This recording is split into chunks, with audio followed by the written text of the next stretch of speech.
আসসালামু আলাইকুম my new blog. আমি সকাল সকাল চলে আসছি নওগাঁ থেকে, ঢাকার পথে রওনা দিয়েছি। কয়দিন ধরে নওগাঁতে ছিলাম, বেশ কয়দিন, প্রায় ২০ দিন মতো।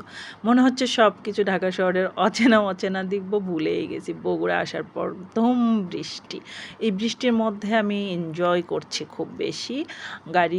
আমাদের নওগাঁর সার্ভিস এখন মোটামুটি ভালোর মধ্যে। গাড়িটা খুবই ভালো আসছে। যা বৃষ্টির মধ্যে মনে মজা লাগছিল। তারপরে চলে আসলাম আমাদের খুবই কাঙ্ক্ষিত ফুড ভিলেজের সবজিটা জাস্ট ওয়াও ছিল। আমি প্রথম খেলাম, এর আগে অন্য সবজি খেয়েছি। রাস্তায় একটা অ্যাক্সিডেন্ট ছিল। তারপরে আসলে আমি যেখানে একদম সামনের সিটে বসছিলাম, এখান থেকে খুব এনজয় করছিলাম রোডটাকে।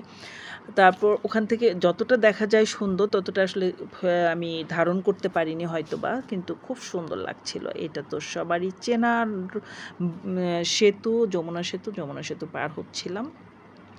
ভালো লাগছিল। খুবই সামনে বসলে আসলে এনজয় করা যায়। আর অনেক দিন রাতে জার্নি করার পর আমি দিনের জার্নিটা ভুলেই গেছিলাম। এখন আমার অভ্যাস হয়ে গেছে। তারপর চলে আসলাম অবশেষে পোতলা পাটলি নিয়ে সবাই দাঁড়ানো। এখন আমার ছেলে আসছে আমাকে নেয়ার জন্য, সেজন্য আমি ওয়েট করছি। তারপরে এখান থেকে আমার বাসা খুবই কাছে, মোহাম্মদপুরের একদমই